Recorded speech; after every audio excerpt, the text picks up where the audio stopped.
Capítulo 20. Defesas contra o mal.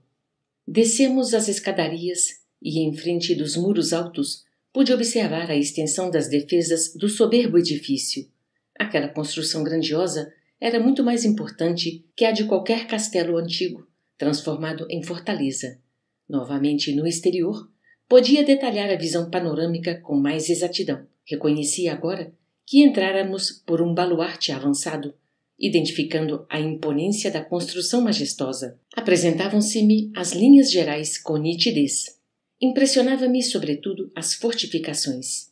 Via a torre de mensagem, consagrada, por certo, ao serviço de resistência. O baluarte agudo, elevando-se acima dos fossos que deixavam transbordar a água corrente, a torre de vigia, esbelta e alterosa.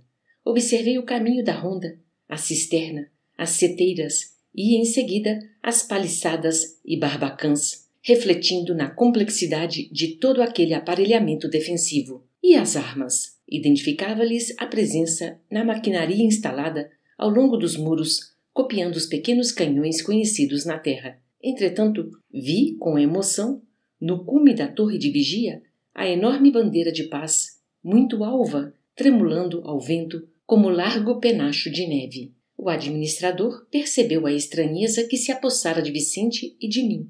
Já sei a impressão que a nossa defesa lhe causa, disse Alfredo, detendo-se para explicar. Fixando-nos com um olhar muito lúcido, continuou. Naturalmente, não imaginavam necessárias tantas fortificações. Conforme veem, nossa bandeira é de concórdia e harmonia. No entanto, é imprescindível considerar que estamos em serviço que precisaremos defender em qualquer circunstância. Enquanto não imperar a lei universal do amor, é indispensável persevere o reinado da justiça. Nosso posto está colocado aqui, igualmente como ovelha, em meio de lobos, e embora não nos caiba efetuar o extermínio das feras, necessitamos defender a obra do bem contra os assaltos indébitos. As organizações dos nossos irmãos consagrados ao mal são vastíssimas. Não admitam a hipótese de serem todos eles ignorantes ou inconscientes. A maioria se constitui de perversos e criminosos. São entidades verdadeiramente diabólicas. Não tenham disso qualquer dúvida. Deus meu! Exclamou Vicente admirado. Mas por que se organizam deliberadamente para o mal? Não sabem, porventura, que todos os patrimônios universais pertencem à majestade divina? Não reconhecem o soberano poder? Ah, meu amigo! Falou Alfredo em tom grave. Fiz as mesmas perguntas quando aqui cheguei pela primeira vez. As respostas que tive foram incisivas e concludentes. Poderíamos, Vicente, formular na crosta as mesmas interrogações. Os criminosos que fazem as vítimas da guerra, os exploradores da economia popular, os avarentos misérrimos, os sedentos de injustificado predomínio e os vaidosos cheios de fatuidade, sabem, tão bem quanto os nossos adversários daqui, que tudo pertence a Deus, que o ser humano é simples usufrutuário dos divinos bens. Não ignoram que os antepassados foram chamados à verdade e a contas pela morte, e que eles seguirão os mesmos caminhos. Entretanto, atormentam-se na crosta como verdadeiros loucos, amontoando possibilidades para a ruína e abusando das oportunidades mais santas. Aqui se verifica a mesma coisa. Querem dominar antes de se dominarem. Exigem antes de dar. E entram em perene conflito com o espírito divino da lei. Estabelecido o duelo entre a fantasia deles e a verdade do Pai, resistem às corrigendas do Senhor e transformam-se, esses desventurados, em verdadeiros gênios da sombra, até que um dia se decidam a novos rumos. Intrigado com as profundas observações, perguntei: mas como explicar as bases de semelhante atitude? Na terra, compreendemos certos enganos, mas aqui, o generoso interlocutor não me deixou terminar e prosseguiu. Na crosta, nossos irmãos menos felizes lutam pela dominação econômica, pelas paixões desordenadas, pela hegemonia de falsos princípios. Nestas zonas imediatas à mente terrestre, temos tudo isso em identidade de condições. Entre as entidades perversas e ignorantes, há cooperativas para o mal.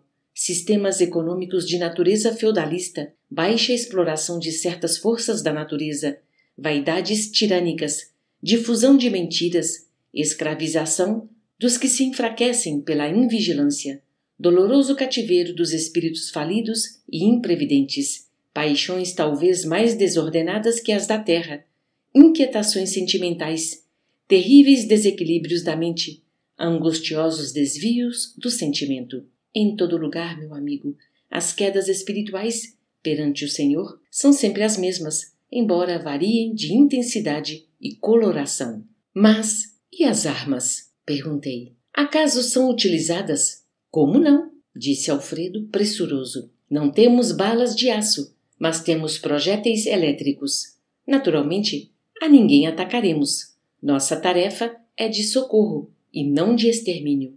No entanto, aduzi sob forte impressão. Qual o efeito desses projéteis? Assustam terrivelmente, respondeu ele, sorrindo, e, sobretudo, demonstram as possibilidades de uma defesa que ultrapassa a ofensiva.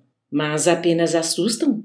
Tornei a interrogar. Alfredo sorriu mais significativamente e acrescentou: poderiam causar a impressão de morte. Que diz? Exclamei, com insofreável espanto. O administrador meditou alguns instantes e, ponderando talvez a gravidade dos esclarecimentos, obtemperou. Meu amigo, se já não estamos na carne, busquemos desencarnar também os nossos pensamentos.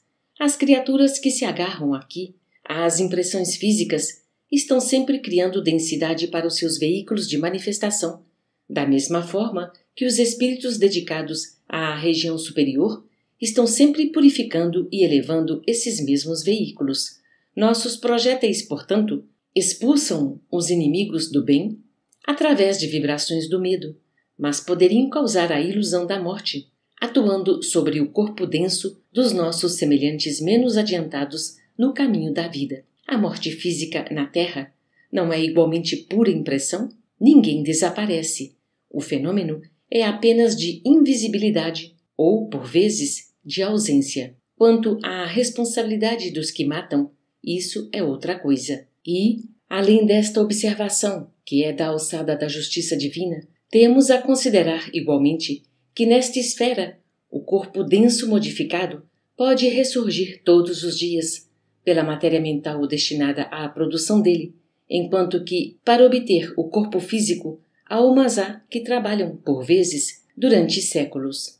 Vicente e eu caláramos, estupefatos. Alfredo sorriu serenamente e perguntou, bem-humorado: vocês conhecem a lenda hindu da serpente e do santo? Ante a nossa expressão negativa, o administrador continuou: contam as tradições populares da Índia que existia uma serpente venenosa em certo campo.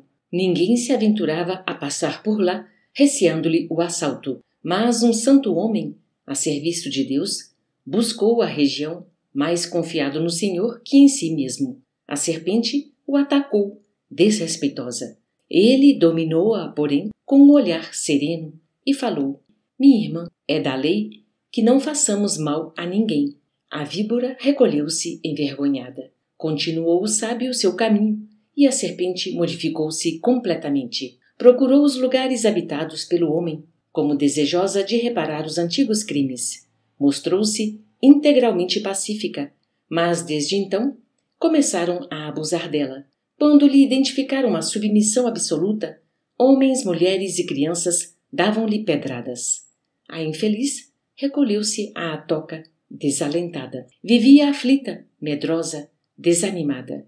Eis, porém, que o santo voltou pelo mesmo caminho e deliberou visitá-la. Espantou-se, observando tamanha ruína. A serpente contou-lhe então a história amargurada. Desejava ser boa, afável e carinhosa, mas as criaturas perseguiam-na e apedrejavam-na. O sábio pensou e respondeu após ouvi-la: mas, minha irmã, houve engano de tua parte. Aconselhei-te a não morderes ninguém, a não praticares o assassínio e a perseguição, mas não te disse que evitasses de assustar os maus. Não ataques as criaturas de Deus, nossos irmãos, no mesmo caminho da vida, mas defende a tua cooperação na obra do Senhor. Não mordas, nem firas, mas é preciso manter o perverso à distância, mostrando-lhe os teus dentes e emitindo os teus silvos. Nesse momento, Aniceto sorriu de maneira expressiva. O administrador fez longa pausa e concluiu: creio que a fábula dispensa comentário.